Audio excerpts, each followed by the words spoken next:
Growing outrage tonight after Gold Star family members reveal that they were verbally and even physically attacked during last week's inauguration celebrations. The two women, one who lost her brother, the other her husband, both killed in service to our country, say that they first spotted the protesters on Friday and took video of them in their car as they were arriving at this event. But the footage doesn't show what happened to them next when they got out of the car.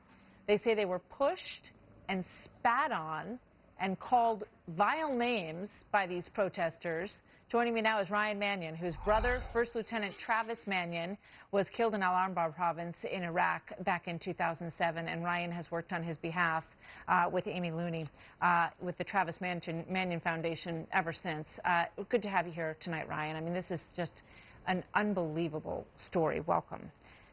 Thanks for having me. So explain to us, and I want you to talk about your brother too, because you know he's the reason that you were there, and he's the reason that you have honored him with the rest of your life.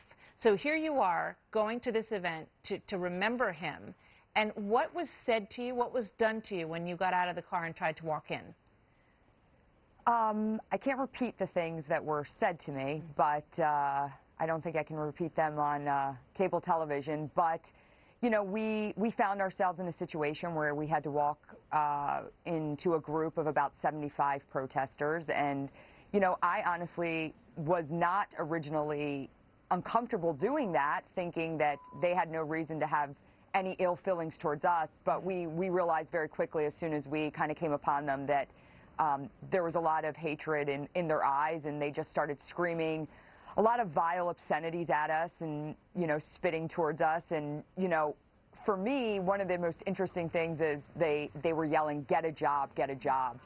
And Amy and I, while we were terrified of the whole situation, the next day when we were kind of digesting it all, we kind of laughed, because the idea of them telling us to get a job, and our job every day is to instill character in our nation's youth. Did they have any idea that you were Gold Star families?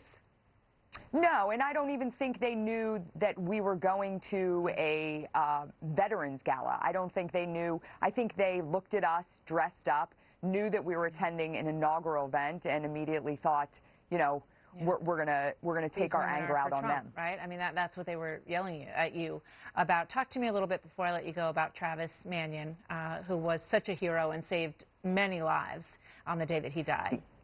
Yeah, you know, my brother was my best friend, and the inspiration behind the Travis Manion Foundation. Travis and Travis's good friend, Brendan Looney, they represent this generation of men and women who stand up and serve. And for us, every day, it's about getting out there and making sure that we understand why they served and sacrificed, and that is for people to peacefully protest. But we need to come together despite our differences. And, you know, I think the one common thing we can all agree on is that we love this country. So I think it's time to open up a dialogue about how we move forward in a respectful and civil manner. You're so right. Ryan, thank you very much. I'm sorry for what you went through, and we thank you and your family for the service that you have all given to the country. Thanks, Ryan. See you soon. Thanks so much.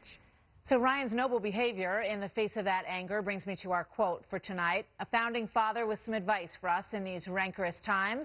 Thomas Jefferson said this: "I never considered a difference of opinion in politics, in religion, in philosophy as a cause for withdrawing from a friend." That we can all take to heart during these 100 days and beyond. If you have